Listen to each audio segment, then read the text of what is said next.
Ndugu zangu, baada ya shukrani kwa Mwenyezi Mungu, nimshukuru pia Mheshimiwa Mwenyekiti wa ALAT Taifa kwa mwaliko wake kwangu kwa kuja kufungua mkutano huu wa 39 wa Jumuiya ya Serikali za Mitaa. Hii ni mara ya pili kwangu. Mara ya kwanza ilikuwa mwaka 2021 mwezi wa Septemba tarehe 27, na ilikuwa ni miezi michache tu baada ya kukabidhiwa jukumu hili.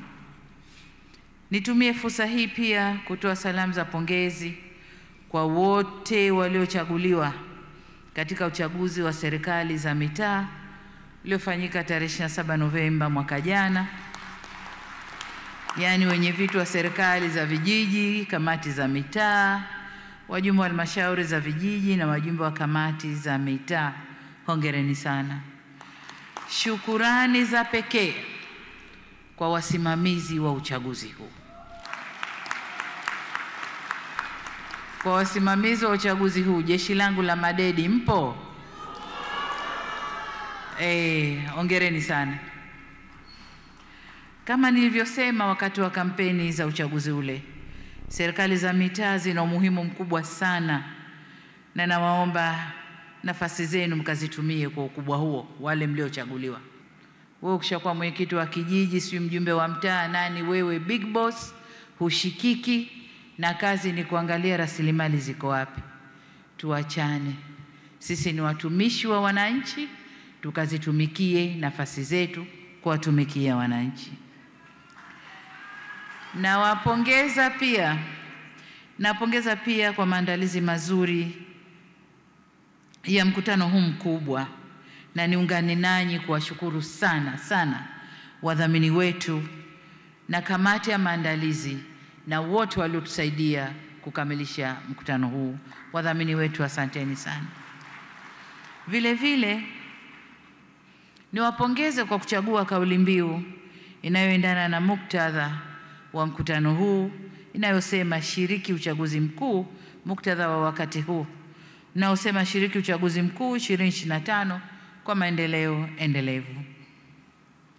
Ndugu zangu, nimeyasikia maelezo ya kina ya mwenyekiti wa ALAT Taifa kuhusu shughuli za ALAT, na nawapongeza sana kwa kazi mnazoendelea kufanya, ikiwemo kuimarisha upashanaji wa habari na kujenga uwezo wa watendaji wa halmashauri.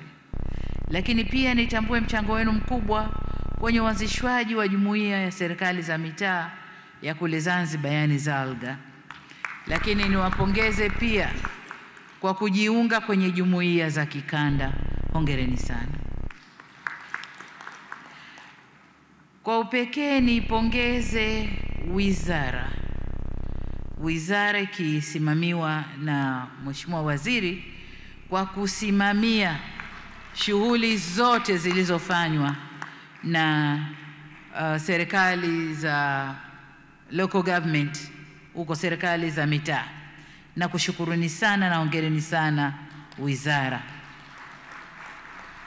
Yote hayo sio tu ni sehemu ya kuimarisha utendaji kazi wa mamlaka za serikali za mitaa, bali pia ni kuimarisha utawala bora na vile vile ni kuimarisha ALAT yenyewe.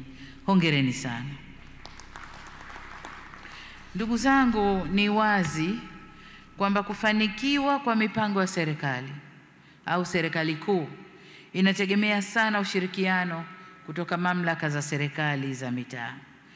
Kiasi kikubwa cha fedha kimeendelea kutekeleza miradi ya maendeleo na miradi ya kuimarisha ustawi wa jamii katika maeneo mbalimbali kule mnakotoka.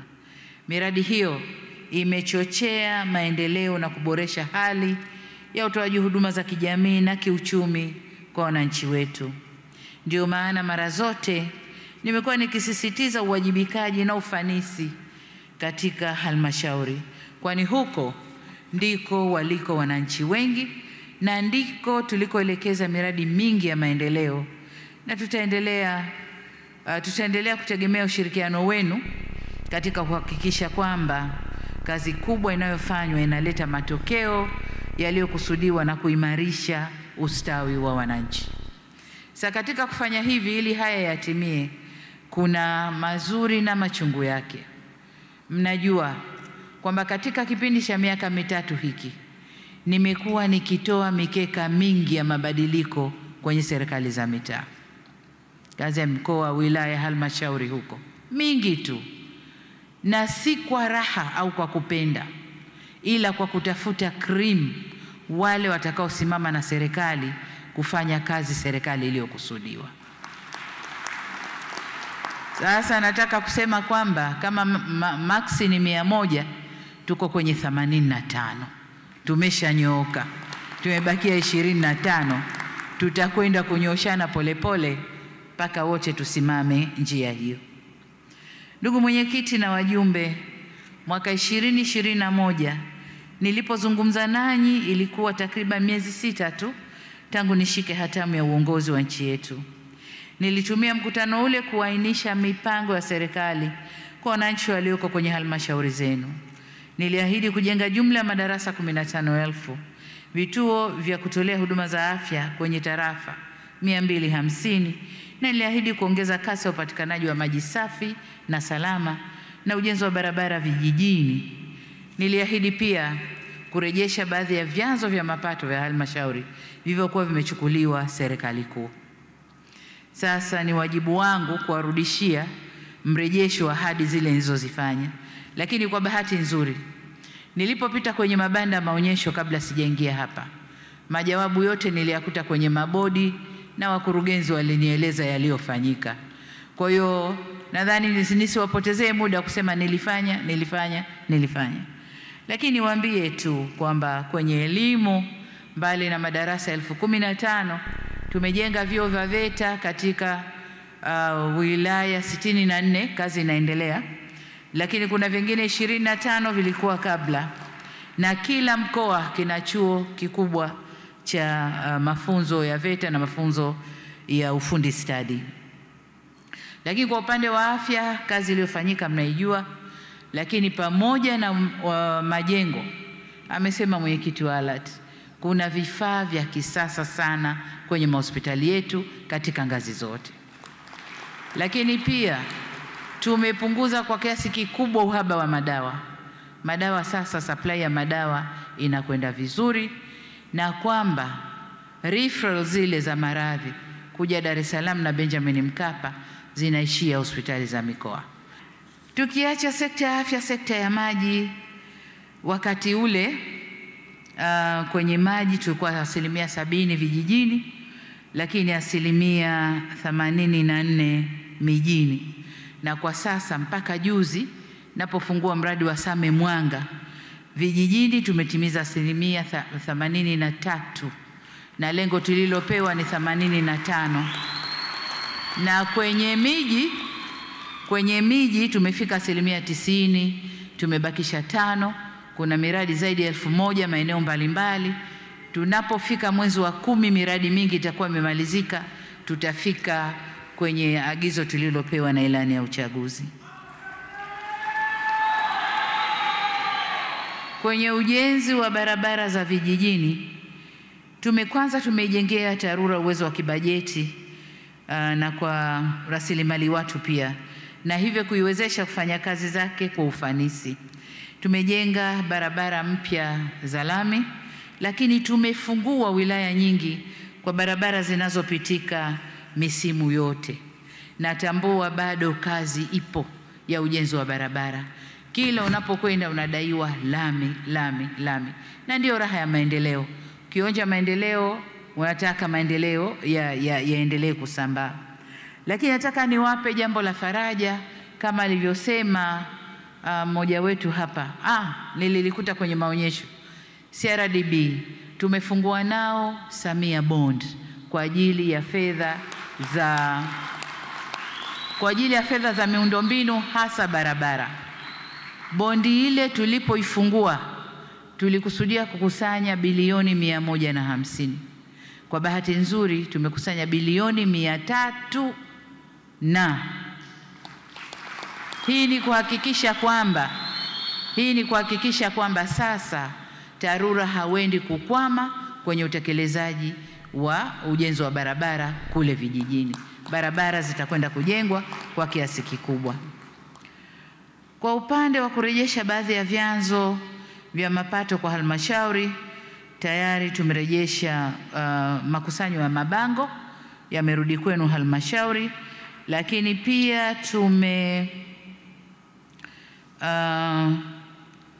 ya halmashauri za serikali za mitaa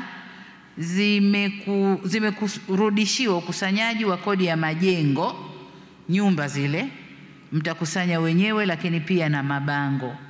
Lakini hapa nataka kutoa indhari moja.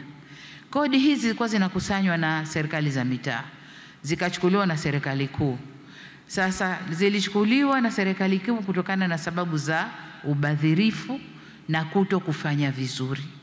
Sasa tumezirejesha kwenu, tunataka zile sababu zilizofanya mpokonywe sasa mziondoshe. Acheni ubadhirifu, na nadhani kwenye ubadhirifu tutaweza kucontrol, kwa sababu sasa ni kukusanya mifumo. Badili ya koko wetu na kudai bango lako le pale lete zinaingia mfukoni, hapana. Sasa aliyeweka bango akalipe kwenye mfumo, fedha ingie moja kwa moja. Kwa hiyo tumewarudishia, na hivi ni vyanzo ambavyo vitaweka ukusanyaji wa mapato kule kwenu. Kwa hivyo ndugu zangu, mtakubaliana nami kwamba mambo mengi yamefanyika, lakini suala la umeme kwa wakati ule hatukuliweka kama ni huduma za jamii, lakini jinsi tunavyokwenda tumeona umeme ni huduma za jamii, na mpaka tulipofika tayari vijiji vyote Tanzania tumeshaweka umeme, na sasa tunafanya usambazaji kwenye vitongoji, na vitongoji kadhaa tayari vimeshaguswa. Bwawa limekamilika, linazalisha sasa hivi megawatts karibu 3000, umeme upo kwa wingi, linazalisha karibu megawatts 2000, 1000 nazo zilikuwepo kabla. Kwa hiyo kwa Tanzania sasa tuna 3000 kama na 600. Umeme upo kwa wingi, lakini mgao kuupeleka umeme ndio tatizo. Hiyo kazi tunaifanya kwa nguvu zote ili Tanzania yote wapate umeme wa uhakika.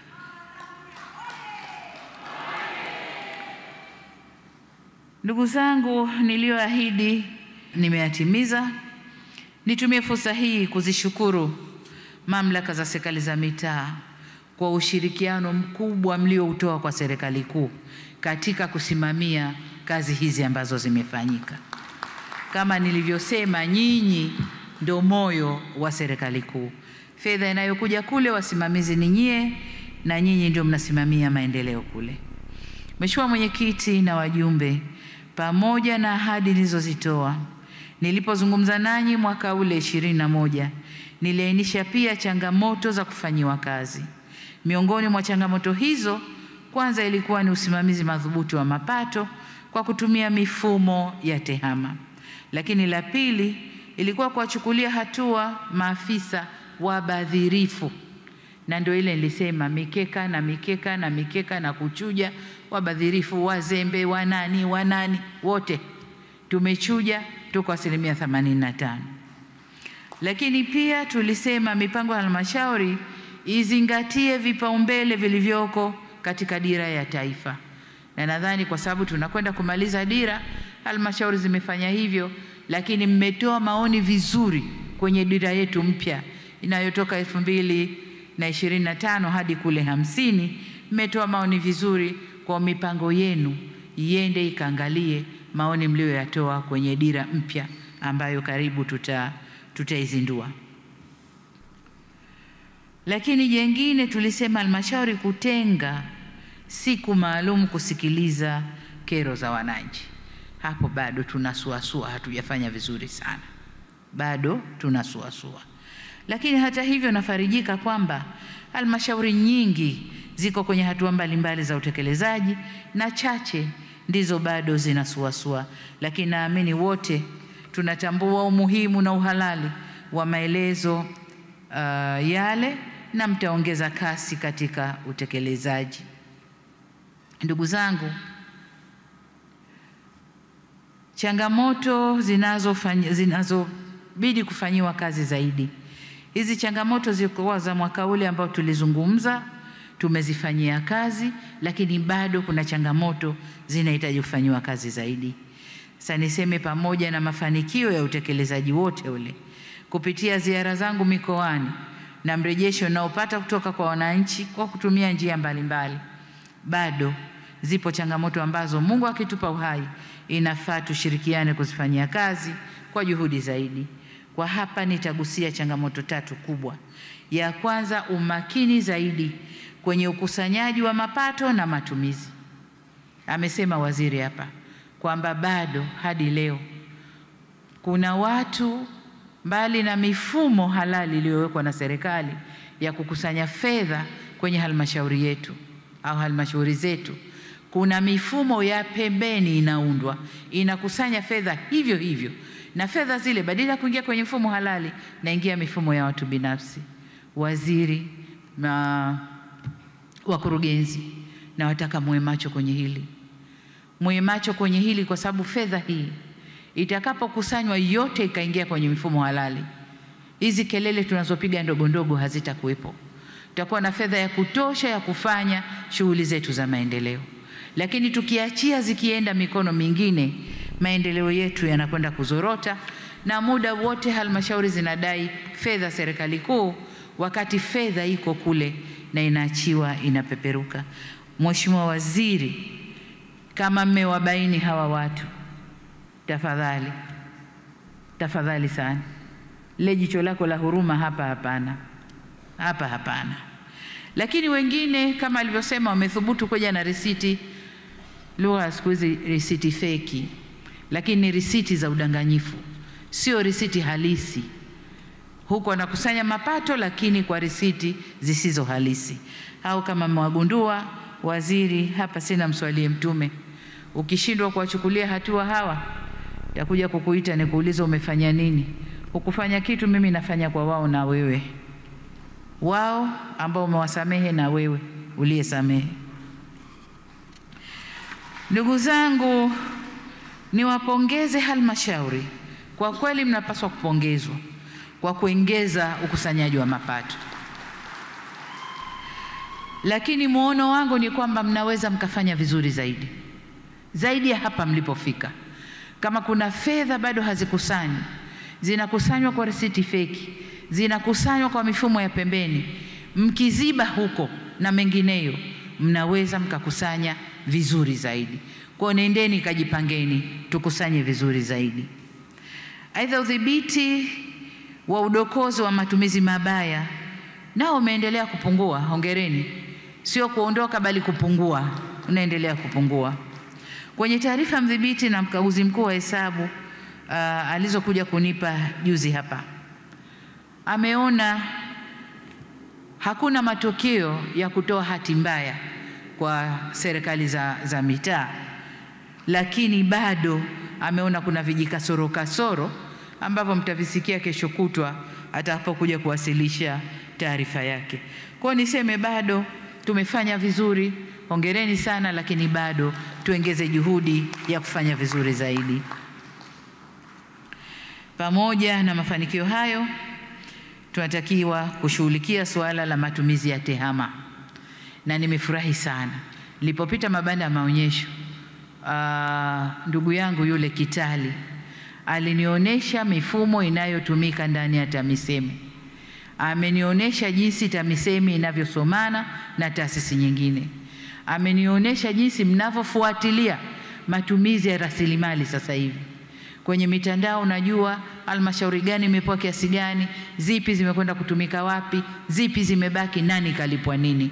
Hilo limenipa faraja sana. Na nataka msimamie mifumo hiyo ili kazi hiyo itendeke kwa uadilifu, na fedha za serikali, ile value for money ya miradi tunaoleta huko ionekane, fedha itumike vile ilivyotarajiwa. Na washukuru sana na wapongeza kwa hili mlilolifanya.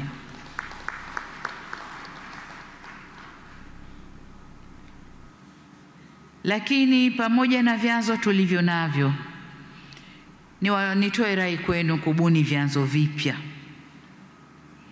Mbuni vyanzo vipya vya mapato na msimamie ipasavyo makusanyo, hususan maeneo ya majiji na miji midogo ambapo naamini tunaweza kufanya vizuri zaidi. Vile vile ni kuombeeni viongozi wa ALAT, suala la matumizi mabaya ya fedha za umma na ulegevu kwenye makusanyo ya mapato, fikishieni, yani vishikieni bango, simamieni. Mmesimamia mengine vizuri kama mwenyekiti ulivyosema, hili nalo linataka kusimamiwa vizuri. Jambo la pili tunalopaswa kulifanyia kazi ni usimamizi wa sheria na sheria ndogo katika maeneo yetu. Tunatunga sheria katika maeneo yetu, sheria mbalimbali, tumepewa wajibu huo kisheria, lakini kwenye usimamizi tunakuwa wadhaifu sana. Mengi yanayotokea ni kwa sababu hakuna usimamizi wa sheria hizo. Kwa mfano, kuna sheria kwamba mtu anapotaka kujenga, iwe makazi au makazi na biashara au biashara, lazima aende halmashauri apate kibali, apeleke ramani, apeleke anachotaka kufanya, anapewa kibali, na baada ya kupita kwenye bodi sijui za wa engineer na nani anapewa kibali.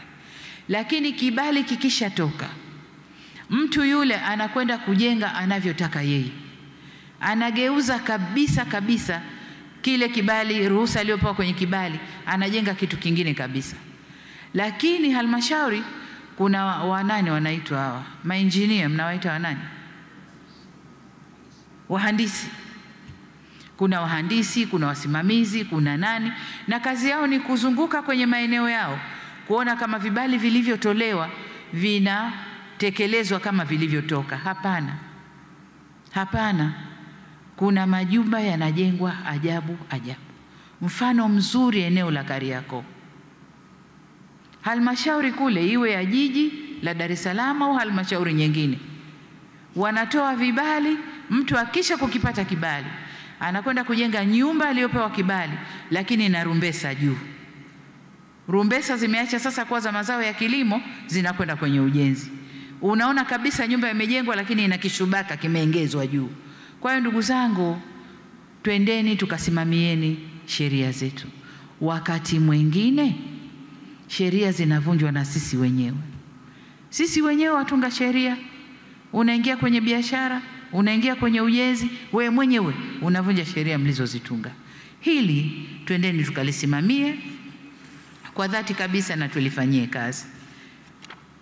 Mamlaka za kutengeneza sheria, yani kama nilivyosema, kama mlivyokasimiwa, nendeni mkazisimamie. Haipendezi kuona kwamba mmepewa mamlaka haya kwa heshima kabisa, lakini kazi haifanyiki vizuri. Jambo la tatu ni swala la uwekezaji. Huko nyuma tuliambizana kwamba kila halmashauri, at least wilaya na halmashauri zake, kutenga maeneo ya uwekezaji. Nadhani yametengwa. Maeneo mengine yametengwa, maeneo mengine hayakutengwa, lakini kuna maeneo ambayo yametengwa. Sasa baada ya kutengwa, matumizi ya maeneo yale, je, yanasimamiwa kubaki kwamba ya uwekezaji, au baada ya kuona wawekezaji hawaji, maeneo yamegeuziwa matumizi? Nataka kuambia kwamba sasa hivi nchi yetu imefunguka. Tanzania imefunguka. Biashara imefunguka. Uwekezaji umefunguka. Maeneo haya ni maeneo mali kwenye maeneo yenu. Sasa mwekezaji anapofika Tanzania, anakwenda TIC kutafuta vibali. Akisha kupata vibali, kinachofuata ni ardhi. Ardhi iko wapi na inategemea mradi gani anataka. Inawezekana mradi anataka kuwekeza uko kwenye eneo lako. Tunadhani halmashauri au wilaya itatuambia kuna eneo kadhaa, ardhi iko wazi, mwekezaji huyu aje kuwekeza. Haitokei hivyo. Mwekezaji anapata vibali vyote, inamchukua miezi 6-7, anazunguka kutafuta eneo la uwekezaji, ardhi ya uwekezaji. Amekuja na pesa yake, amekuja na hamu yake ya kuwekeza Tanzania, lakini inapokuja kwenye ardhi hatuna maeneo. Ndugu zangu, hilo moja. Lakini pia la pili, uwekezaji hautoki tu nje, unafanywa pia ndani. Kwa hiyo tuhamasishe wawekezaji wetu wa ndani. Kuna watu wana vibiashara vyao, wana visenti vyao, wanataka kuwekeza ndani ya maeneo yao, lakini tunaweka vigingi. Tunamzungusha mtu, kama hajatoa kitu hapati kitu. Sasa niwaombe sana, maendeleo hayako hivyo. Tukirahisisha na tukiwapa watu njia za urahisi wa kuwekeza, na tutakapofanya kwamba huduma zote za vibali vya uwekezaji vipatikane ndani ya nyumba moja, inakuwa rahisi zaidi na inakuwa hamna kukwepana zaidi, hasa kwa sababu sasa tunatumia tehama. Ni rahisi kusomana, huku kwenye ardhi kasema nini, je huku kwenye engineering kasema nini, huku kasema nini, na wewe kwa mtiririko wa sheria na kanuni zako unasema nini. Ni rahisi sana, na kwa bahati njema tunawajengea majengo mengi mapya ya halmashauri yenye huduma zote na vifaa vyote vya kufanyia kazi. Sasa hakuna sababu kwa nini wananchi wakose huduma, kwa nini wawekezaji wazungushwe, kwa nini? Hakuna sababu. Kwa hiyo niwaombe sana ndugu zangu, kwenye eneo la uwekezaji ongezeni nguvu ili muongeze mapato kwenu, lakini na serikali ipate na maendeleo yapate kuwa endelevu, yaendelee. Tufanye hivyo kwa maslahi mapana ya taifa letu. Kwa upande wetu serikali kuu tumejitahidi sana kuvutia wawekezaji, lakini tunakuwa vigingi huko tukifika kwenye maeneo ya ardhi na maeneo mengine madogo madogo. Lakini jengine ni kuhakikisha kwamba halmashauri zinazingatia utawala wa sheria pale zinapotaka kuchukua hatua kwa mwekezaji. Tuna kesi ambazo uko aidha mkuu wa wilaya au mtendaji wa halmashauri anaamua tu, inawezekana kweli mwekezaji kafanya kosa, unaamua tu kwa mabavu, kuanzia sasa mradi umefutwa na hivi na hivi na hivi, bila kujali kwamba huyu mtu kaingia mikataba na serikali. Mnapowafanyia hivyo, wala habishani na wewe, ataomba mara ya kwanza, mara ya pili, anapanda kwenye mahakama za kidunia. Ndio mkataba wetu unavyosema, tukikerana, tukikosea, tupelekeni mahakama za kidunia. Akienda kila kitu kipo, tunalipa fedha nyingi ndugu zangu, fedha nyingi za kushtakiwa huko nje, wanapata haki, tunalipa fedha nyingi. Sasa jiepusheni na hilo. Mnapotaka kumkosoa, kumchukulia hatua mwekezaji, hebu fuateni taratibu za kisheria zilizopo, lakini pia msiache kuzungumza na mamlaka ya uwekezaji Tanzania ili muone nini mnaweza kufanya kwa mwekezaji wa aina hiyo ambaye amekuharibia kwenye eneo lako. Tufuate sheria, lakini pia kumshirikisha mwanasheria mkuu wa serikali nalo ni jambo jema sana. Niwaombe sana tupunguzieni mzigo wa kulipa fidia kwa wale wanaokwenda kutushtaki, na pesa ile itumike kwa mambo mengine. Swala jingine ninalotaka kuongea nanyi leo ni kuongeza ubunifu katika utendaji wa halmashauri katika kuvutia, kuchochea uwekezaji zaidi au maendeleo ya maeneo yenu. Na hapa nataka niseme, nilipokuwa kwenye maonyesho, nimekwenda kwenye mabanda halmashauri 3. Nadhani halmashauri ya kwanza ilikuwa Ludewa. Ludewa nadhani ndio halmashauri ya kwanza. Na wao Ludewa wamekuwa wabunifu. Ngoja nione kwenye notes zangu, nimenoti pahali, lakini nimefurahishwa sana. Halmashauri ya Ludewa, halmashauri ya Tanganyika na halmashauri ya Kwimba. Moja, nadhani Ludewa walilipwa fedha za fidia kutokana na mwekezaji anayekwenda kwenye machimbo yale ya mkaa wa mawe na chuma. Fidia ile ilivyolipwa kwa wananchi, mabilioni kadhaa, walichofanya wamegawa zile fedha. Kuna fedha zimeingia mikononi kwa wananchi, kuna fedha wamefanya shughuli zao za maendeleo, kuna fedha wamekata bima ya afya kwa wananchi wote wa eneo lile. Huo ni ubunifu mkubwa sana. Sasa huku hakutakuwa na kilio, mimi nimekwenda hospitali sikupata huduma, ana bima yake. Kila mwananchi wa kule ana bima yake. Huo ubunifu mmoja. Lakini watu wa Kwimba wao wameitumia vizuri NeST. Wameitumia vizuri kwenye uwekezaji, kwenye kutoa tenda, kwenye kutoa ajira, kwenye kutoa nini. Wamekaa wamebuni kitu ambacho kimewasaidia kwenye utendaji wao vizuri sana. Wale wengine wa Tanganyika wana msitu, wanauza carbon credit, wanauza hewa ukaa. Fedha wanayoipata, hata kama serikali haturidhiki na wanacholipwa, bado tunafanyia kazi, wanaweza kulipwa kitu kikubwa zaidi kuliko wanachopata sasa hivi. Na wana msitu zaidi, nimeshtuka na naambia mkurugenzi kuna ekari 600 nyingine wanataka kuzitumbukiza hivyo. Kwa hapa nitoe, ofisi ya makamu wa rais haipo, lakini watanisikia kwenda kulisimamia hili, hasa kile kitengo cha carbon credit, kuhakikisha eneo lile, wilaya Tanganyika inapata fedha wanayopaswa kupata kwenye uuzaji wa carbon credit. Hawa wanaouza na kuuza sasa hivi wanatupunja sana sana. Kwa hiyo Tanganyika, kabla hamkuendelea, subirini serikali kuu iwasaidie jinsi ya kupata pesa hiyo. Lakini wameitumia pesa wanayopata kutokana na mauzo hayo. Wamejenga shule, wamejenga vituo vya afya, wamefanya masuala ya maji, wameajiri walimu na watumishi wa afya wenyewe kutokana na fedha hiyo. Sasa kule tulikotoka kule miaka 7-6 nyuma, hiyo fedha watu wangepiga kigeregere, wangedanganywa wananchi wakapewa kiduchu, hiyo fedha ikaingia mifukoni kwa watu.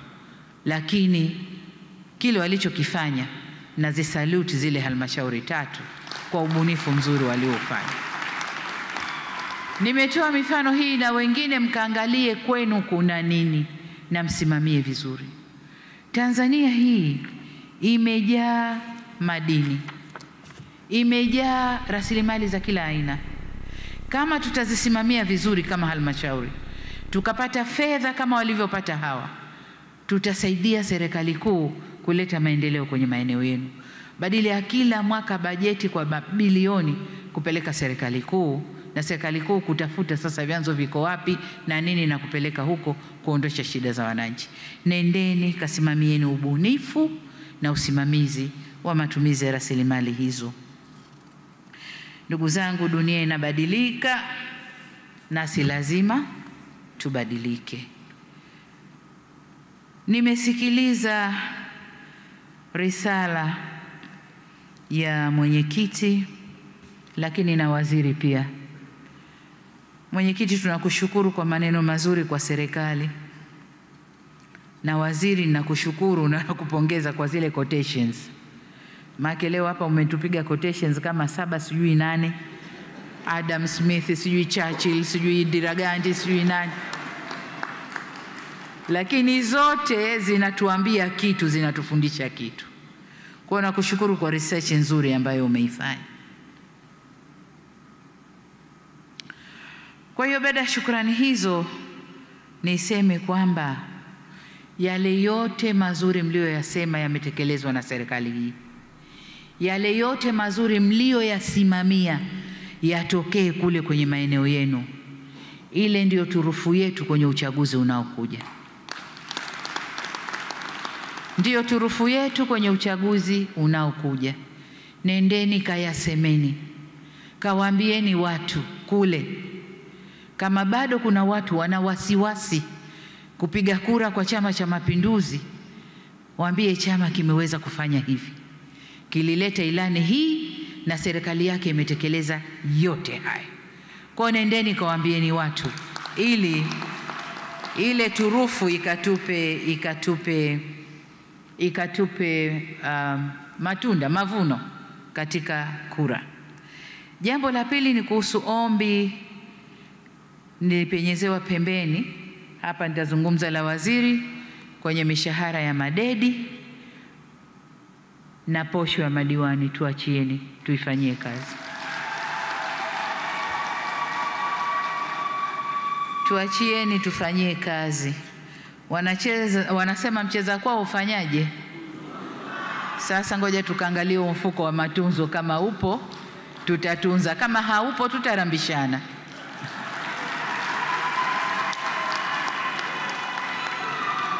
Sasa baada ya kusema hayo, maelekezo mahsusi kwa ALAT, muendelee kusimamia watumishi wa mamlaka za serikali za mitaa ili watoe huduma bora ambazo zinakidhi mahitaji ya wananchi. Tuwapokee, kuwasikiliza na kuwahudumia wananchi kwa weledi, hekima na busara. Lakini la pili, imarisheni mifumo ya kitaasisi na uwezo wa viongozi na watendaji wa mamlaka za serikali za mitaa kushughulikia kero na malalamiko ya wananchi kwa wakati. Hawa wananchi ndugu zangu ndo waajiri wetu. Ndo waajiri wetu. Leo hii wakisema hamjatufanyia mema ondokeni, sitaondoka peke yangu, tutaondoka wengi hapa humu ndani ya ukumbi. Sasa ili tubaki, twendeni tukawafanyieni kazi. Tukawafanyieni kazi waridhike, waendelee kutuweka. Sawa ndugu zangu? Migogoro ya ardhi ndiyo donda sugu kwenye maeneo yetu. Na mingine tunaisababisha sisi viongozi. Sasa nendeni kasimamieni. Rekebisheni, toweni suluhisho katika migogoro ya ardhi. Migogoro hii inaua watu, migogoro inaleta uhasama, migogoro ina madhara mengi sana. Sasa kwanza viongozi tusijiingize kwenye migogoro ya ardhi, lakini pili tukasimame kwenye haki, mwenye haki apate, aso haki ambiwe huna haki. Kwa hiyo ndugu zangu, hilo ni ombi lenu la pili, na nayaomba haya na Mungu ananisikia kwamba nawaelekeza. Sasa anayekwenda kukiuka yeye na Mungu, sio yeye na mimi. Mimi la mwisho ni mkeka. Adhabu ya Mungu anaijua yeye, mimi sijui. La tatu, hakikisheni kwa mipango mbalimbali inayoandaliwa inaendana kama nilivyosema na dira yetu ya maendeleo. La nne, ongezeni juhudi katika kubuni vyanzo vipya, na sisitiza tu, na kuimarisha makusanyo mapato katika vyanzo vilivyopo ili kuboresha huduma kwa wananchi. Kuweni na utaratibu mzuri wa ukusanyaji wa mapato ili kuepusha mivutano na wafanyabiashara. Kwenye kukusanya mapato kule, mfanyabiashara ukiongea naye vizuri, compliance inakuwa kubwa kweli kweli. Anajisikia ana wajibu wa kulipa kodi. Mkienda na manguvu na matusi na kunyang'anyana, na yeye anatafuta njia za kukukimbia. Ndio hizo risiti feki, sijui nini. Atazungumza na watu wenu momo, watengeneze mnyororo wa pembeni, alipe chache abaki nazo, na wakusanyaji wa pembeni wapate kidogo. Sasa urafiki na wafanya biashara. Bila biashara hakuna maendeleo. Tunaendelea kwa sababu biashara inatulipa, uwekezaji unatulipa, kodi zinalipwa, zinakusanywa, zinatumika vyema, ndo hayo maendeleo mnayoyaona. Ingekuwa kwa serikali kuu tunakusanya na kuzipiga mdomo, wala tusingeleta kule zikaja zikafanya maendeleo ya watu. Zingeletwa chache mno ambazo zisingeweza kufanya kitu. Lakini leo tunasimama kwa fahari kusema tumefanya kwa sababu fedha inakusanywa na inatumika vizuri. Sasa na nyie katika ngazi zenu kafanyeni hayo. Nihitimishe ndugu zangu. Nimalizie kwa kuwapongeza tena kwa mafanikio mlioyapata. Nashukuru kwa kazi nzuri na mchango mkubwa mlioutoa katika maendeleo ya nchi yetu. Hatuwezi kuzungumzia mafanikio ya serikali kuu bila kuzungumzia mchango wa serikali za mitaa. Najua baadhi yenu mwaka huu mtarudi kwa wananchi kwenda kuomba ridhaa tena, kwa wale ambao wamekaa kwa nafasi za wananchi. Lakini najua pia kuna madedi wangu, wakuu wa wilaya, sijui wa nani, ambao wana hamu sana ya kurudi kwa wananchi. Nilimwambia katibu mkuu kiongozi, peleka sakula serikali za mitaa. Nadhani waziri mmeipata. Yoyote mwenye nia ya kugombea atuambie mapema, ili tumpandishe wa chini yake ashike ile nafasi. Hatutaki pale tayari fomu zinatoka, watu wote wanakimbia kwenda kuchukua fomu, na mnatuacha serikali za mitaa hazina viongozi, hazina wasimamizi. Mnabakia kujaza watu ambao hawana experience. Lakini tukijua mapema, tutatayarisha watu wa kujaza hizo nafasi, kuwapa miongozo, kuwafanyia mafunzo ili wawe tayari kukabiliana na uchaguzi. Sasa usipojisema mapema, ukija ukichukua fomu mbele, umekosa yote. Umekosa fomu, umekosa cheo, nafasi yako utaiacha. Ukituambia mapema, umekwenda kujaribu, umeshindwa, na wewe ni mzuri, tutakufikiria kurudi. Hukutuambia mapema, umekosa yote my dear. umekosa yote. Kwa hiyo kajipimeni, sitaki kuwaficha, kajipimeni. Hatutaki kufanya uchaguzi kwa kubahatisha. Tunataka kufanya uchaguzi tukiwa na watu makini kwenye field. Tukiwa na watu makini kwenye field. Kwa hiyo hilo nimesema ni waibie siri hapa kama ni siri leo imekuwa dhahiri jamani, ni hiyo. Kwa hiyo wale wanaotaka kuomba ridhaa tena, nawatakia kila la kheri, na tuombeeni sote, tuombeane kila la kheri. Kote tunakopita tutembee kwa fahari, kwani kazi imefanyika ndugu zangu. Tumefanya kazi, na mimi fahari hii nawarudishia nyinyi mlioko kule kwenye field, nawarudishia nyinyi.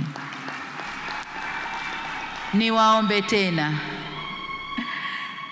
sasa hivi kuna mzunguko wa daftari la kupiga kura. Tuhakikishe watu katika maeneo yetu wanakwenda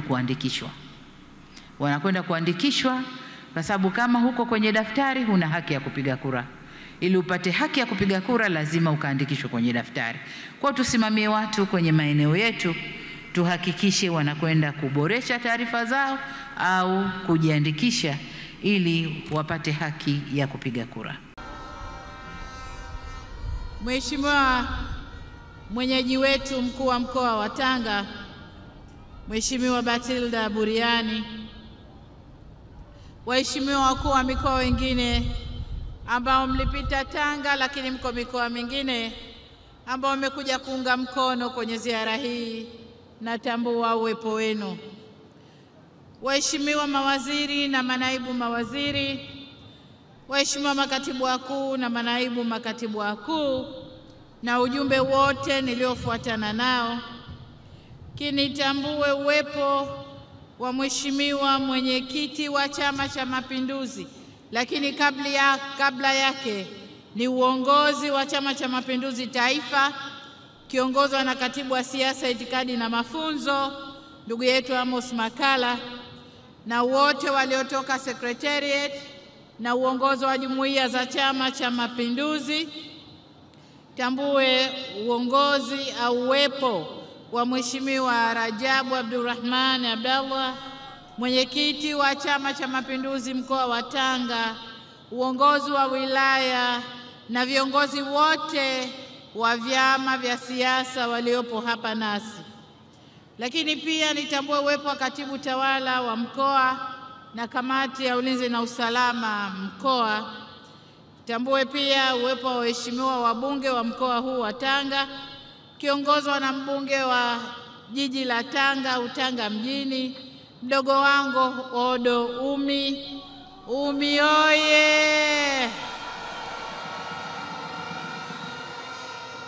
Nitambue uwepo wa makatibu tawala wa wilaya za Tanga, lakini wenye viti wa halmashauri mkiongozwa na mstahiki meya wa jiji la Tanga Alhaji Abdurrahman Omar Shilo, wakurugenzi wa halmashauri zote 11 za mkoa wa Tanga, wakilishi wetu, waheshimiwa madiwani, watendaji wote wa serikali, mheshimiwa viongozi wa dini, kitambua uwepo wa Mheshimiwa Mufti na Shehe Mkuu wa Tanzania, mababa askofu mliopo nasi, wazee wa Tanga, wasanii wetu wa TOT, vikundi vyote vilivyoshiriki ziara hii, vikundi vya burudani kama mlivyoviona, lakini pia nitambue wasoma utenzi ambao wametusomea leo hapa.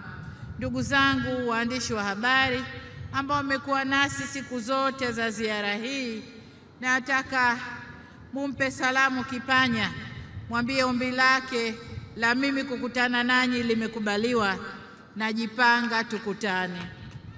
Lakini pia nitambue uwepo wa wanatanga, makundi mbalimbali, bodaboda, bajaji, makundi ya wanawake na Samia, makundi mbalimbali mliopo hapa. Ndugu wananchi wa Tanga na wananchi wenzangu, Tanga oye! Jamhuri ya Muungano wa Tanzania. Ndugu zangu wa Tanga, kwanza niungane na wengine walionitangulia kusema kumshukuru Mungu kwa kutujalia leo kuweko hapa Mkwakwani kumaliza shughuli ya ziara yetu. Nimekuwa kwenye mkoa huu kwa ziara ya wiki moja. Ninawashukuru sana wananchi wote wa mkoa wa Tanga kwa mapokezi yenu mazuri katika kipindi chote hiki nilichokuwa nikizunguka ndani ya mkoa huu. Nimepata mapokezi mazuri kila wilaya na kila sehemu niliyopita. Nawashukuru sana.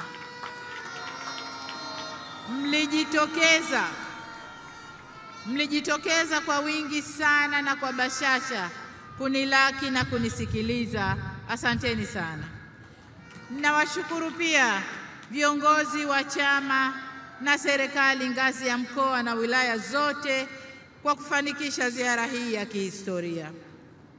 Leo ndugu zangu, hapa Mkwakwani mmetia fora. Vijana wanasema mmetisha sana. Mmeonesha ukubwa wa jiji la Tanga. Kina mama wa Tanga wameonesha utamaduni wetu na wanavyotunza mila na desturi zetu. Lakini pia kwa hakika Wanatanga mmedhihirisha mapenzi, ukarimu na uungwana halisi wa watu wa Tanga. Tanga oye! Asanteni sana sana. Lakini ninavyozungumza ukarimu wa Tanga, mkoa huu katika ziara hii, kama alivyosema mkuu wa mkoa, mmenipa zawadi nyingi sana sana sana. Nasema Mungu awabariki na asanteni sana. Nazishukuru kamati za ulinzi na usalama za wilaya zote na mkoa wa Tanga. Kamati ya ulinzi na usalama ya mkoa pamoja na askari wetu shupavu waliotuhakikishia usalama katika kipindi chote cha ziara. Pamoja nao na washukuru kwa dhati viongozi wa dini walioendesha sala na dua kutuombea katika ziara hii na kuliombea taifa kwa ujumla. Na washukuru wasanii kwa kutuburudisha kwenye mikutano, madaktari na manesi kwa kutoa huduma ya kwanza pale zilipohitajika, vijana wa skauti kusaidia ulinzi viwanjani, na madereva wetu wote kwa kutuendesha salama tangu mwanzo wa ziara hadi sasa, pamoja na vijana wa hamasa. Hamasa oye! Vijana wa hamasa na makundi mbalimbali kwa kutuchangamsha katika viwanja vyote tulivyokuwa. Ninawashukuru sana waheshimiwa mawaziri, manaibu mawaziri na makatibu wakuu nilioambatana nao kwa kujibu hoja na kutoa ufafanuzi wa kero mbalimbali za wananchi na kwa kueleza mipango mbalimbali ya serikali inayolenga kuimarisha ustawi wa wananchi. Nawapongeza sana, asanteni sana. Ndugu zangu, kwa namna ya pekee tena na vishukuru vyombo vya habari. Vimefanya kazi kubwa sana, vimetoa taarifa za ziara kwa usahihi mkubwa. Asanteni sana. Kwa kuwa hapa Mkwakwani tunafunga dimba la ziara hii, sasa nigusie masuala yaliyojiri kwenye ziara yangu, masuala yaliyoibuliwa na mbunge wa Tanga mjini, kisha niwashirikishe ndoto yangu kwa mkoa wa Tanga. Lakini kwa upande wa waliojiri, yamesemwa vizuri sana.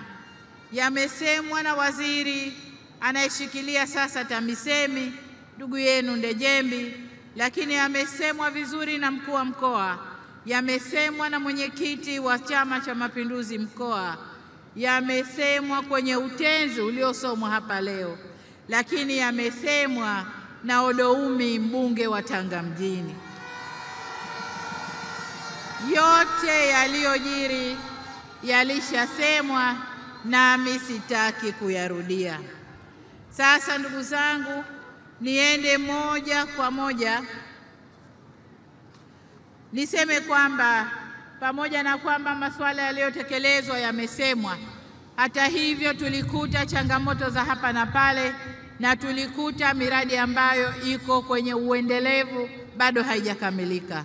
Niwatake maafisa masuuli wanaosimamia miradi hiyo wafuatilie kwa karibu ili ikamilike kama ilivyopangwa.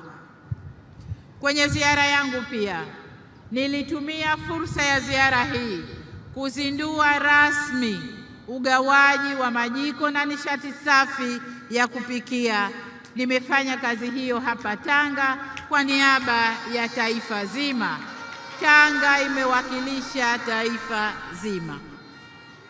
Ndugu zangu, kwenye ziara hii yapo yaliyosemwa kwa dhahiri na kutupongeza. Yapo yaliyosemwa na jamii kama utekelezaji wa miradi mbalimbali na jamii imetushukuru sana. Yapo yaliyoshauriwa tukayafanyie kazi, nasi tumeyapokea na tunayachukua. Zaidi ya hapo, kama wasemavyo Waswahili, mtembea bure sio sawa na mkaa bure. Nikiwa ziarani hapa, yapo niliyoyaona mwenyewe ambayo hayakuwepo kwenye taarifa za mikoa wala hayakusemwa na wananchi, lakini kama kiongozi nimeyaona na nimeyachukua na nitafanyia kazi. Nimeona mabango mengi ndani ya mkoa wa Tanga.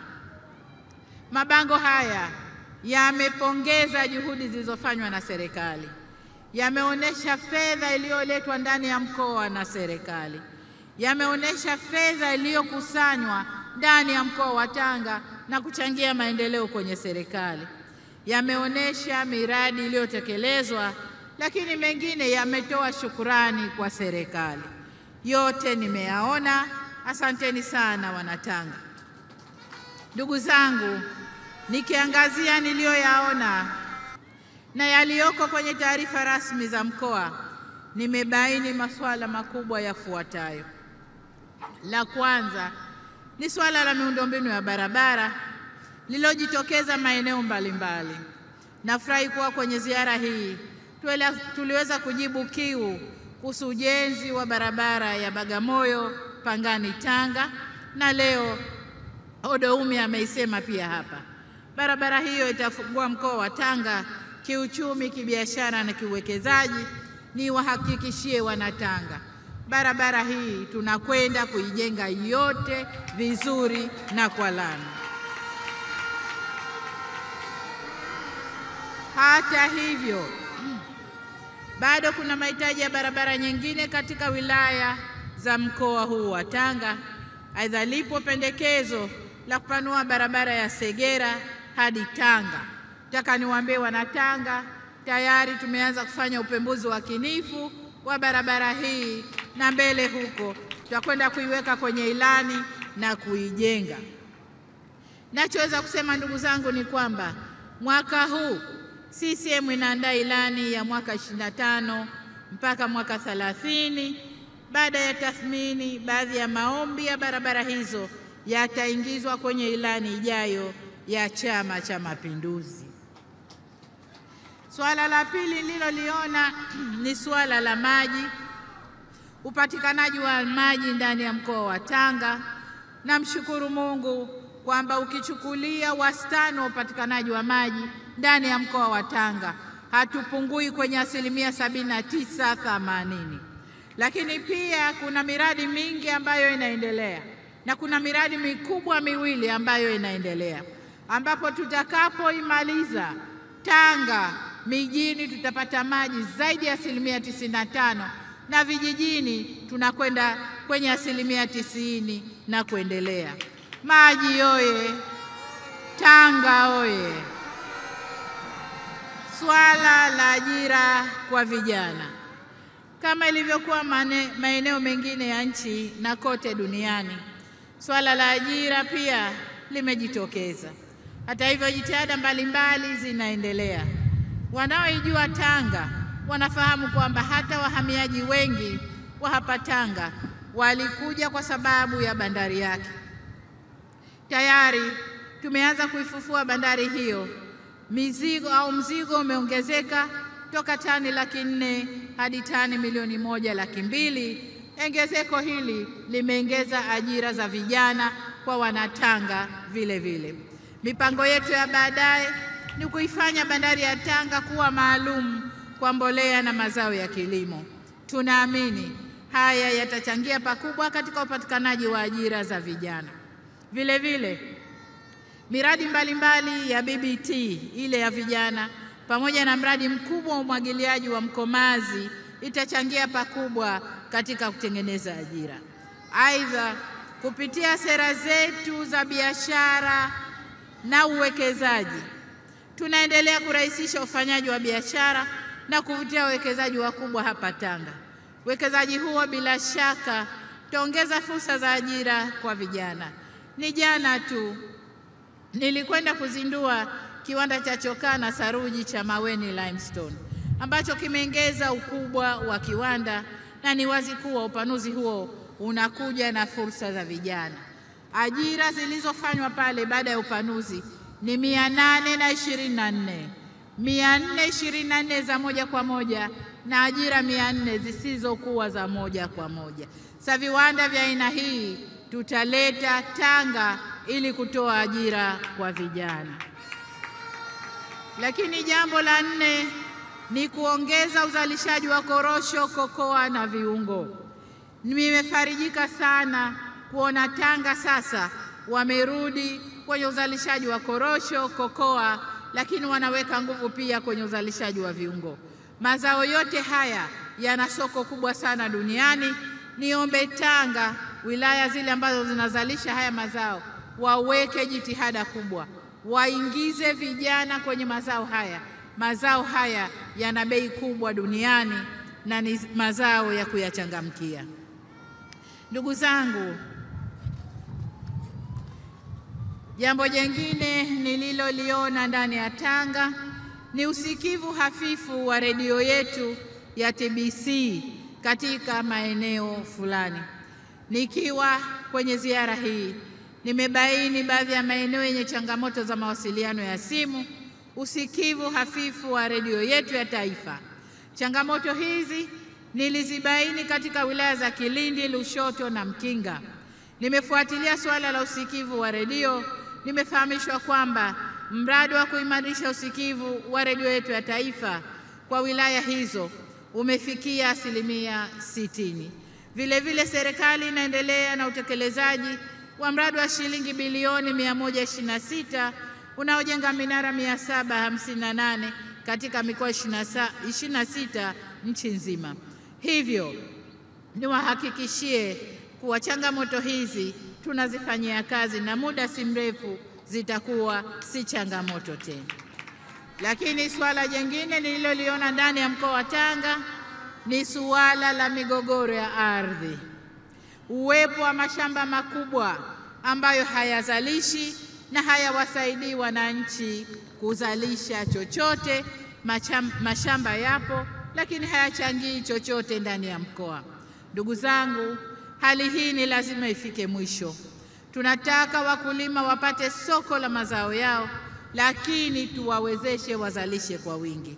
Kwa hiyo nimetoa agizo kwa ofisi ya msajili wa hazina kwa kushirikiana na ofisi ya mwanasheria mkuu wa serikali ipitie vipengele vyote vya mikataba ya ubinafsishwaji na kubainisha endapo mienendo ya wawekezaji hao haivunji masharti ya mikataba yao, na kama wamevunja watushauri hatua zitakazotakiwa kuchukuliwa kwa mujibu wa mikataba husika, ili mashamba hayo, viwanda vilivyopo vilivyobinafsishwa havifanyi kazi, tuweze kuchukua hatua nyingine ili ajira zitengenezwe. Baada ya kusema hayo niliyoyabaini, sasa niingie kwenye changamoto zilizoibuliwa hapa na mkuu wa mkoa, lakini pia na mbunge mwenyeji Mheshimiwa Odo Umi. Kwanza, barabara ya Tanga Pangani ambayo nimeshaitolea ufafanuzi na nadhani Mheshimiwa mbunge utaridhia ufafanuzi wangu.